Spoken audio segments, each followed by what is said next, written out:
Doctor? Doctor? Doctor? Doctor? Doctor? Doctor? Doctor?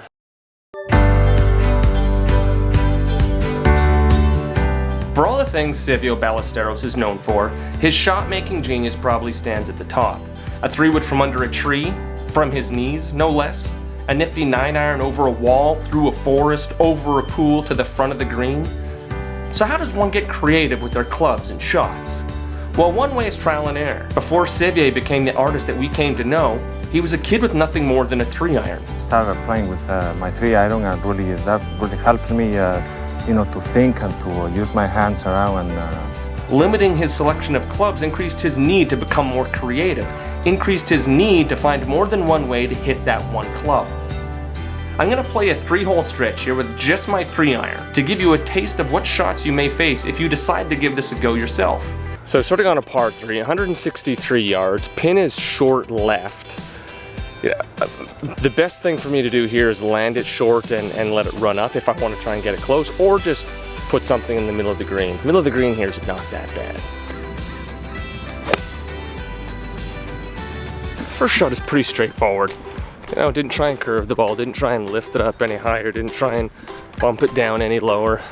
Just a pretty straightforward shot. I think it's in the middle of the green, but on further inspection, it's at the back of the green.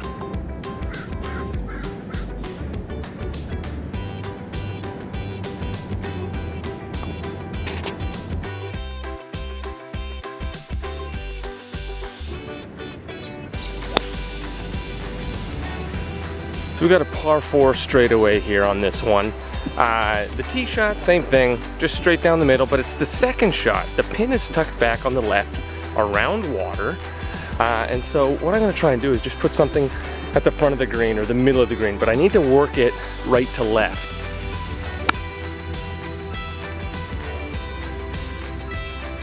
So that was really close to working out. It didn't curve quite as much. Now, I've got to get up and down from behind the green with a 3-iron.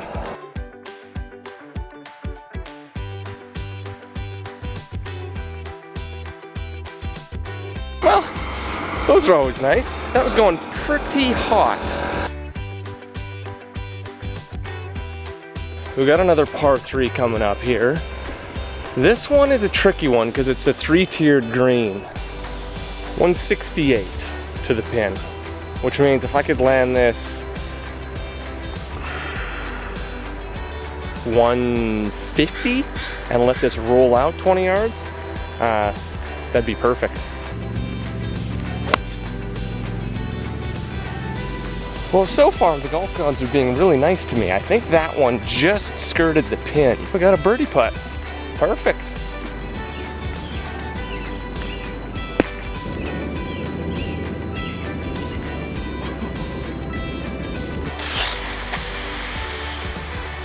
That one kind of stung. So I'm not in actuality using a 3-iron, at least not the typical 3-iron. I have a 4-iron that is bent to 21 degrees, so I figure it's close enough to a 3-iron. I don't actually have a 3-iron in my bag. So this one here is a par 4, straight away, 360. Nothing to it really. I hit the tee shot pretty chunky. Left myself 200 yards, which is actually perfect. 200 yards uphill.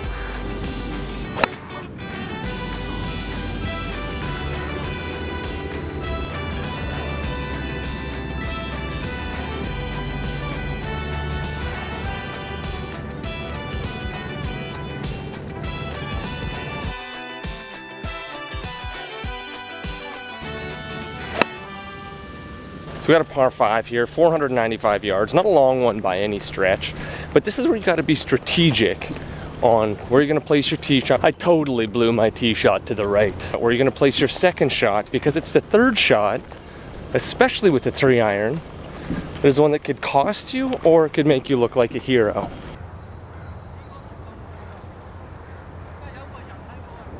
We got to work the ball a little bit if we can out of this lie.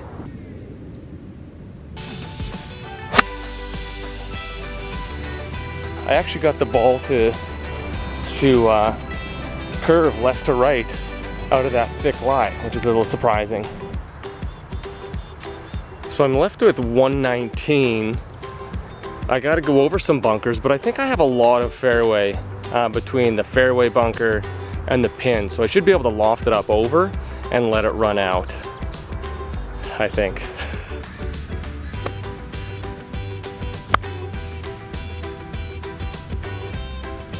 I wasn't expecting to have birdie putts playing this game. I thought that, you know, I'd be putting for par at best, but mostly putting for bogey.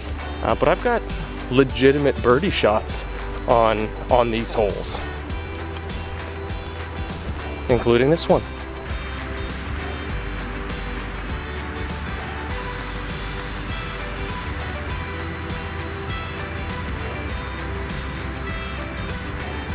Tap in par. I'm not gonna get upset about tap in pars.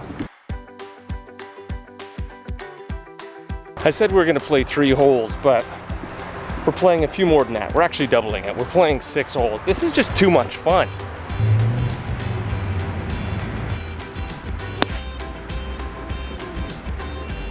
That was quick and ugly and left. It appears as though I got extremely lucky. I hit it so bad that didn't make it to the fairway bunker. Sometimes hitting a bad shot is not a bad thing.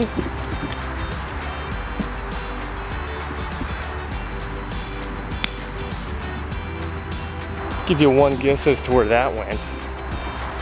Left. So I've left myself short-sided in a bunker, and I have a 3-iron to get it out with. I've got a couple options here. I can chip it out and just kind of punch it out, or I can try and chunk and run. And I think the chunk and run is what I'm gonna do, because the sand is pretty wet.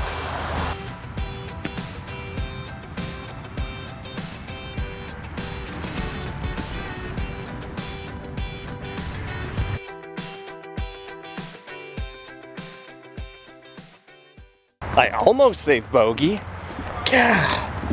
Yeah, that's it.